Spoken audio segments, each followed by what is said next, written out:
everything about the Rabbids when the game starts. So we're still at the beginning of the game here, but basically that's when things start to go a bit crazy with twisted elements. We even have this plant here. That's a bit special. So yes, we tried to recreate a very immersive world by using the misproportion. So you feel that you are small and in a huge environment which is enveloping you. And everything around you is animated. Like, for example, this plant, it's incredible because it's animated by hand, and it's following the music of Grant Kirkhope, which is the composer of the game. So it's one of the things that I love about this game. It's part of things that Mr. Miyamoto, Nintendo, and us as well, Ubisoft wanted to see as well, in terms of details, things that we wanted to play with. So yeah, let's go. And big part of the game as well is the combat itself. Yes. And when the players see those enemy flags in front of them, they know that they are about to play in a fight. Before we go in, actually, there is a couple interesting characters that's following Mario. let's talk about them a little bit. Yeah, so aside the big Goomba that has been almost played with because of the Rabbids and stuff, for the characters and the heroes themselves, so we have Mario, of course. He's a true hero. He's a fighter-like character in combat as well, so he's really strong almost everywhere. But we also have Rabbid Peach. She's a hot-tempered, quite fun of Mario, but hot-tempered rabbit. And a very strong personality as well. And Rabbid Luigi, the third one, he's a wizard-like type of character. He's really clumsy, naive, but at the same time he's quite dangerous in combat and as the game progresses as well. So yeah, it's a nice cast, and this cast is the beginning cast. So as you'll progress into the game, you'll unlock new heroes. So you don't unlock the heroes at the beginning, you unlock them throughout the adventure. Now, can we say what other characters there will be in the game as well? Sure. Absolutely. So the player will control 8 heroes. We'll be able to choose between 8 heroes at the end. So that will be the player's roster. And we really wanted to play around this contrast between Mario character and the Rabbids one, like in order to create the humor. Yep. So if there is something that the Rabbids learn from Mario throughout the game is how to become heroes. And Mario learns how to crack the joke. So we go for the fight? Yeah, let's do it. Let's do it. Yeah, go. definitely.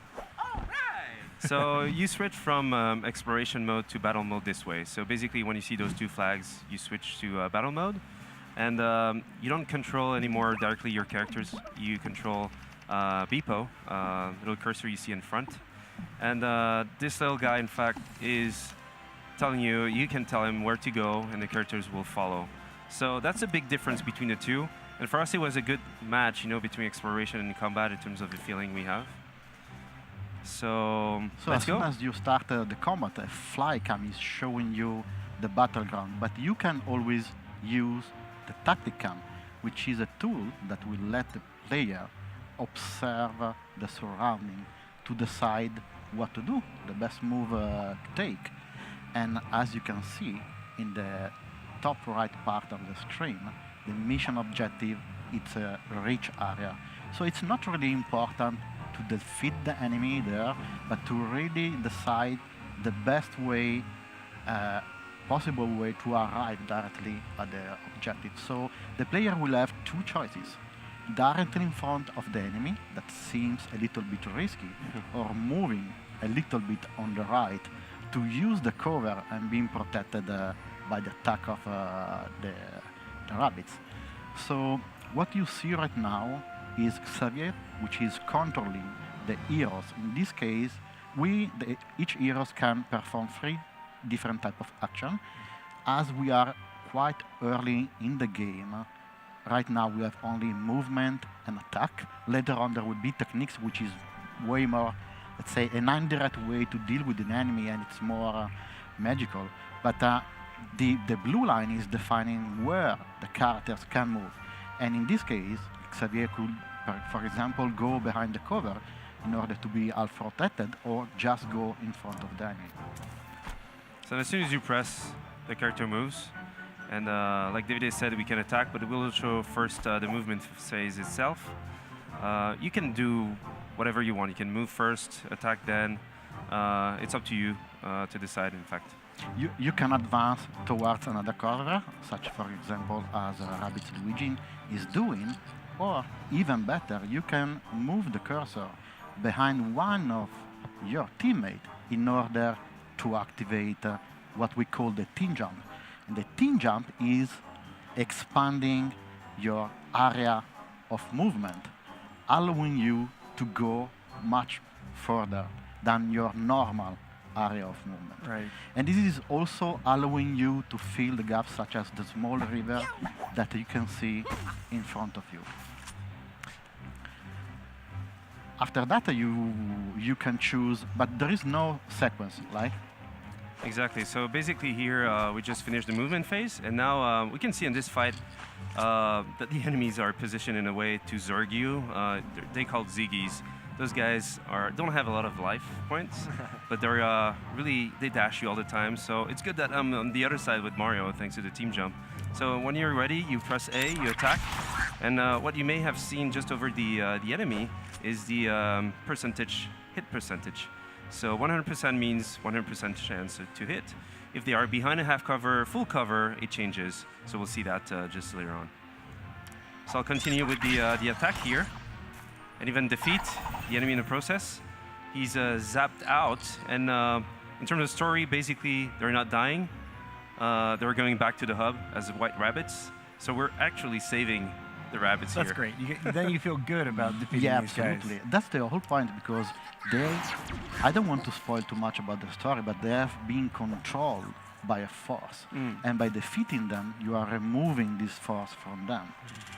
And they are part of the gameplay loop of the players, because they will go back to the Peach Castle, and the more you free them, the more they will build a structure that will help the player throughout their adventure. So we saw there Mario was attacked, but he's behind a full cover, so the enemy had 0% chance of hitting him.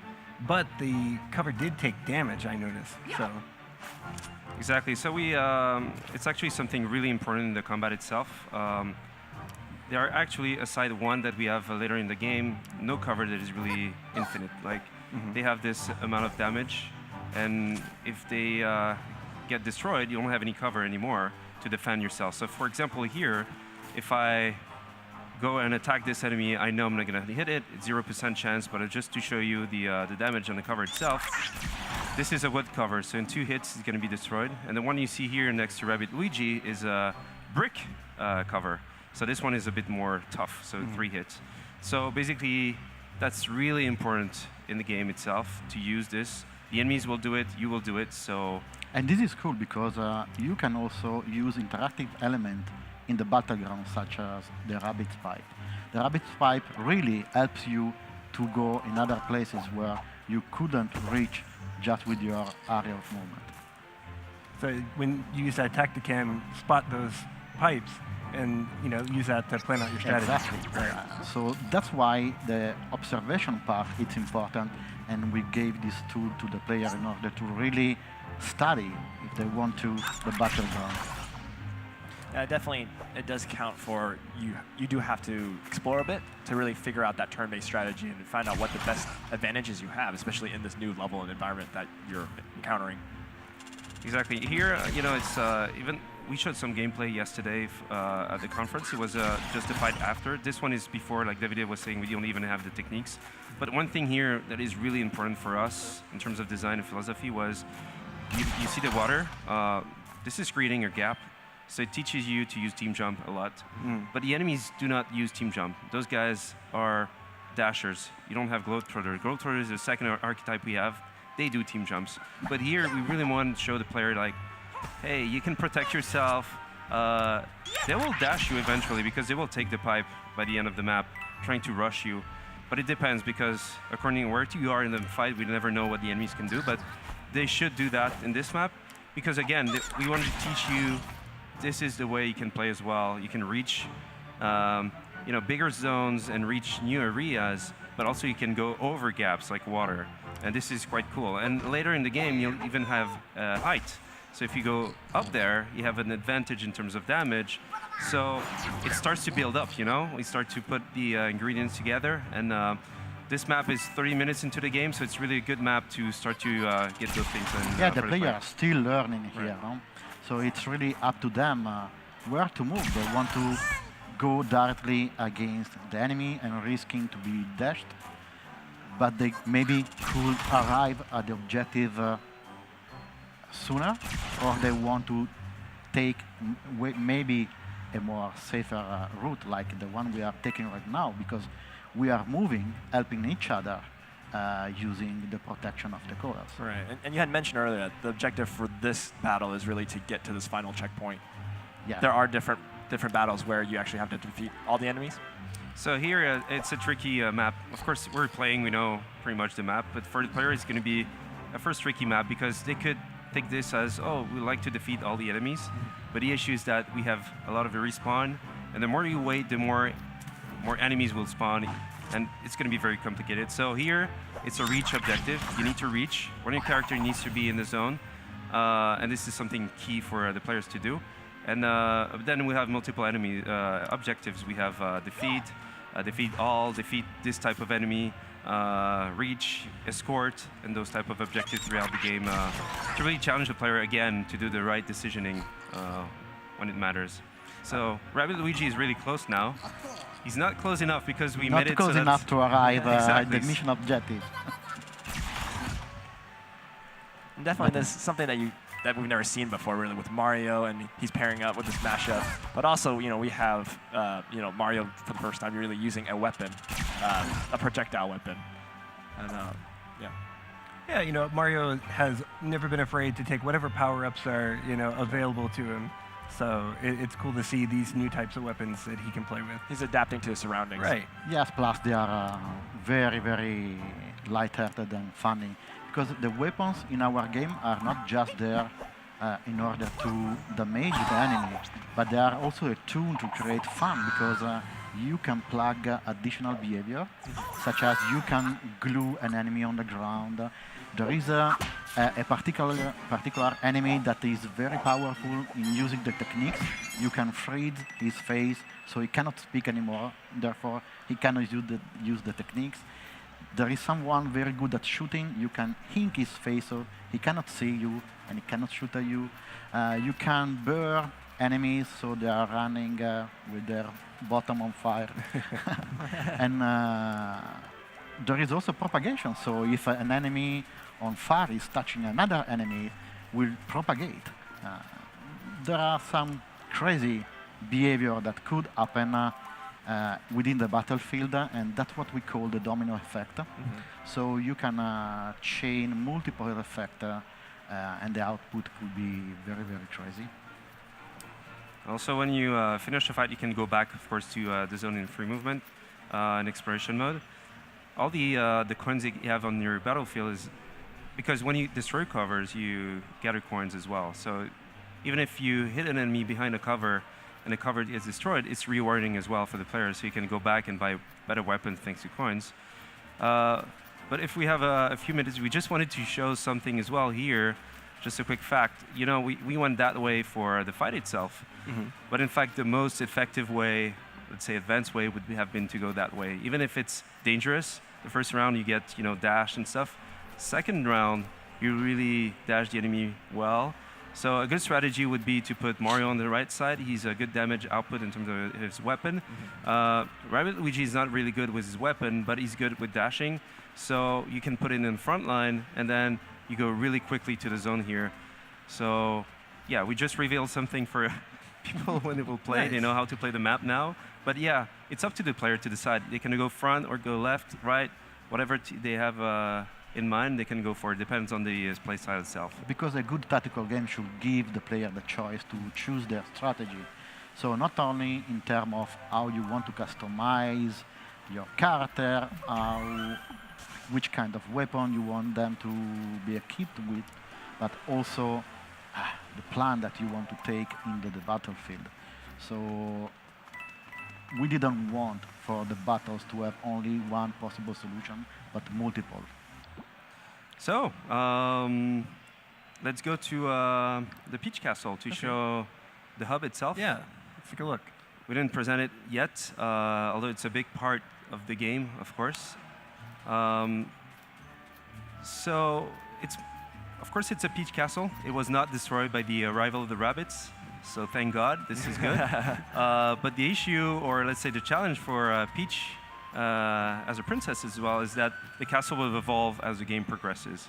So as you progress, you'll see more stuff built by the Rabbids a bit randomly, or not randomly like this one, Battle HQ, to change your team, change your weapons, change your skills in the skill tree. Access new worlds. So this one is the first one, Ancient Gardens. And you also have many puzzles around that you have to solve. And as you finish a world, you get new contextual actions and exploration as well, so you can progress and see other places that you couldn't go before. So this is key as well for the player to go back to the hub and see what they could do now that have new abilities. So yeah, this hub will evolve throughout the game. And we won't be able to show today, the other worlds, but as soon as you finish a world, you can access the new one with this new ability, and the cannon takes you and then shoot you in the world itself. And we just saw an example here of a little puzzle that we have with the red coins that we have in the game as well. So we have yellow coins, red coins, blue coins as well in the bug zones. Museum where you get all the collectibles from the game. You can gather in the game. This one is still broken when you're at that moment in the game, but it's the washing time machine. That's what they use to come in the world itself of Mario. And it will be useful in the future. You can go back and revisit and get better scores in all the fights that you've done. And also other elements that here are teasing that the player will discover. New worlds here, etc., etc. So that's really an important part of the game as well, this hub and how it will evolve with the game itself. And I do remember that the hub was one of the first things that we decided to do within the game, like really a point of contact for the player to really help me throughout the whole game. And I remember when we were told that we were about to work with Nintendo on a game that was featuring both Mario and the Rabbids, and we immediately understood that it was a lifetime opportunity. We worked really night and day in order to find something unique for the Rabbids, but as well for Mario. So as we are huge tactical fan, we said, okay, we should use them to propose something fresh, something new in the turn-based combat games. But at the same time, we wanted to stay true to the Mario universe. And therefore, we decided to mix those two different phases, but in a seamless way, like the combat and the adventure. And at the end, when we felt that we had a solid idea, we decided to meet with Nintendo. And I remember that we had only 3 weeks and a half. It was crazy to remember, to really prepare something. And when I finally met Mr. Miyamoto, I felt like he's the creator of my favorite game. It's the inspiration of my career as a game designer. And I felt like if I was divided like in two. So the passionate Nintendo player and the Ubisoft creative director, the urgency to ask for an autograph and the responsibility to present the game the most professional way. Sure. But at the end, the effort paid off because he told me that he was impressed, and he kept asking how come that we had Mario and Luigi in our prototype.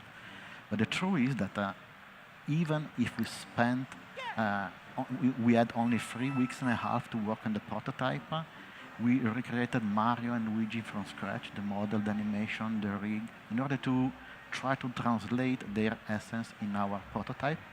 And I think that this was the moment where we truly convinced Nintendo about our commitment and passion. So from that moment on, we kept meeting with them in Kyoto. It was an incredible journey, and Mario plus Rabbids Kingdom Battle become really a work of love, a labor of love. That's such an amazing story. Yeah, I think you guys have a lot to be proud of, and I know that Mr. Miyamoto, he's hard to impress, and you guys have worked really hard, and I'm super proud of what you guys have come up with. I can't wait to play the full game. And it's just beautiful looking with Yeah. all the graphics and the Thank different you. tactical style, but also the exploration of the game.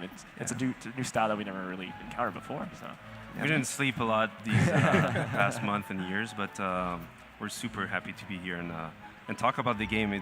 It feels great. Like we were almost like in the cave, working on this game. And I think for the team, the whole team, dev team, all the studios, to be here today to talk about the game, show the game, finally, it's just super exciting. Yesterday press conference was Yeah, it went very well. a And wall of all the emotion. emotions we had on it was great. And I think now showing the game like that is just incredible. Thank you. awesome. Thank you so Thanks much, a lot. guys, for coming. So this was Mario plus